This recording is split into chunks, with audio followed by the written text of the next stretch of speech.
This is the Music History Today podcast for November the 3rd. On today's show, 2 classic Broadway shows open, a classic rendition of a song is released, and Vanilla Ice, of all people, sets a record. First up, though, on this date in 1752, composer George Frederick Handel underwent an eye operation that failed, leaving him completely blind.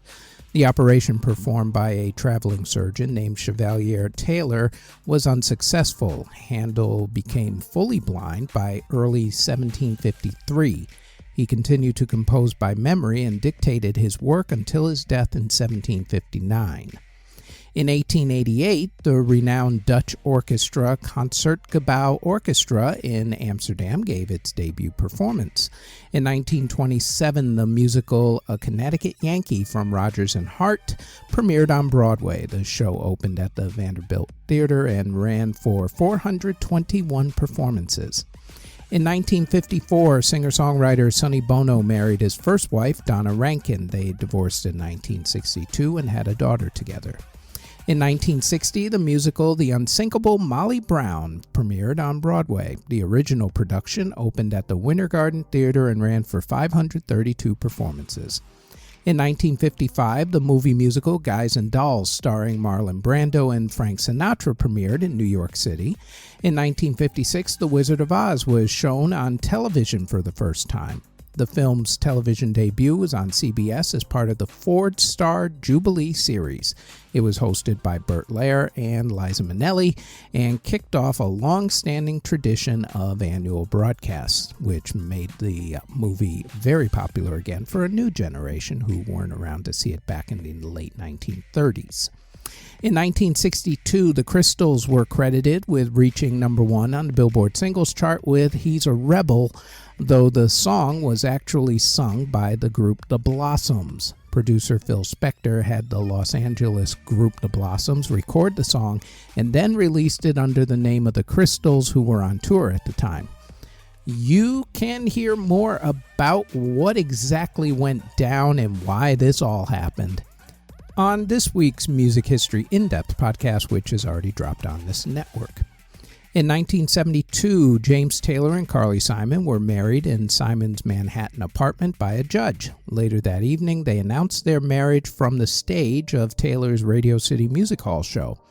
In 1973, 15-year-old Michael Jackson publicly performed the robot dance for the first time on the television show Soul Train during the Jackson 5's performance of the song Dancing Machine. The performance of the robot brought the dance into the mainstream. In 1990, Vanilla Ice's song Ice Ice Baby became the first rap single to top the Billboard pop chart, setting a new record. In 1993, the inventor of the theremin, which is one of the first electronic instruments that makes those wavy sounds on the Beach Boys' classic song Good Vibrations, Mr. Leon Theremin, passed away at the age of 97. In 2010, Jim Clench, who was the bassist for Bachman-Turner Overdrive and also the group April Wine, passed away in a Montreal hospital from lung cancer at the age of 61. In 2016, the K-pop group The Eastlight, consisting of 6 members, officially debuted with the single Holla. In 2019, Olivia Newton-John's black leather outfit from the end of the movie Grease sold at auction for $405,700. The sale took place at a Beverly Hills auction. The winning bid was more than double the expected price, with some of the proceeds going to Olivia Newton-John's Cancer Treatment Center. In 2023, Brenda Lee released the first ever music video for her 1958 Christmas classic Rockin' Round the Christmas Tree. The video was released to celebrate the 65th anniversary of the song. It included cameos from Tanya Tucker and Trisha Yearwood and was a major success. And in 2024, super producer Quincy Jones passed away at the age of 91. Quincy died at his Los Angeles home from pancreatic cancer. He had an illustrious career spanning 7 decades and worked with everyone from Michael Jackson to Frank Sinatra to Ray Charles and a host of others, including doing the We Are the World song. He produced the biggest selling album of all time worldwide, of course, Michael Jackson's Thriller, along with Michael Jackson's other huge hits Off the Wall and Bad. In award ceremonies that were held on November the 3rd, in 2004, Eric Clapton became a Commander of the Order of the British Empire, and in 2009, Michael Jackson, Chaka Khan, and Charlie Wilson were among the big winners at the Soul Train Music Awards. Albums that were released on November the 3rd include in 1965 when Elvis Presley released Harum Scarum, in 1966 the Easy Beats released Volume 3, in 1970 Diana Ross released Everything is Everything, in 1973 Hall & Oates released Abandoned Luncheonette, in 1978 Neil Diamond released You Don't Bring Me Flowers, in 1982 The Church released their EP Temperature Drop in Downtown Winterland. In 1986, Nick Cave and the Bad Seeds released Your Funeral, My Trial. In 1986, same day, Kool and the Gang released Forever and Kim Wilde released Another Step. In 1992, Bon Jovi released Keep the Faith. In 1993, Angra released Angels Cry. In 1998, Alanis Morissette released Supposed Former Infatuation Junkie. Also in 1998, Beck released Mutations, Celine Dion released These Are Special Times, the Rolling Stones released No Security, the Bee Gees released One Night Only, and Duran Duran released their greatest hits album called Greatest. In 2009, speaking of greatest hits albums, the Foo Fighters released Greatest Hits, Weezer released Ratitude, and Carrie Underwood released Play On. Singles that were released on November 3rd include in 1955 when the Platters released The Great Pretender, in 1970 the Marvelettes released Marionette, in 1979 Michael Jackson released Rock With You, in 1984 the Duran Duran released Wild Boys, in 1987 Prince released I Can Never Take the Place of Your Man, and in 1992 Whitney Houston released her version of Dolly Parton's hit single I Will Always Love You. Whitney Houston's version, of course, would become a massive hit, winning a couple Grammy Awards along the way, and also for a time setting the record for the longest streak at number one on the Billboard Singles Chart.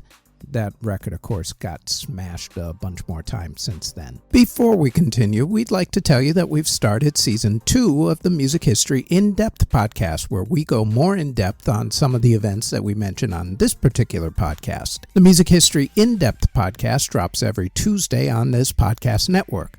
Now, back to the Music History Today podcast. Artists who were born on November 3rd include Adam Ant of Adam and the Ants, singer and actress Lulu, Nick Simper of Deep Purple, folk music artist Bert Jansk, film composer John Barry, Motown artist Mabel John, classical composer Vincenzo Bellini, singer Marilyn, Helios Creed of Chrome, James Prime of Deacon Blue, Mick Thompson of Slipknot, EDM DJ and composer, the late great Mr. Robert Miles, who did the song Children, country music artist Hugh Moffett, Bobby LaKind of the Doobie Brothers, jazz pianist Joe Turner, singer Ella May, rapper Flage, rapper Nav, drummer Emily Jones of SM6, and singer Chloe.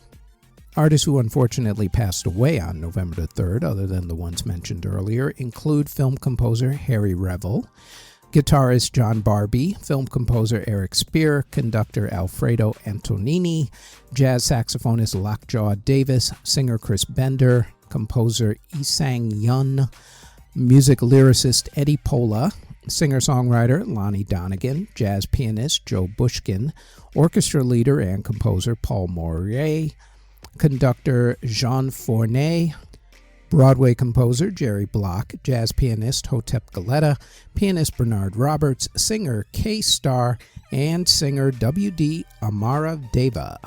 Next on the Music History Today podcast, it is November the 4th, when in 1961, Bob Dylan played at Carnegie Hall for the first time in front of 53 people. That's it, 53 people.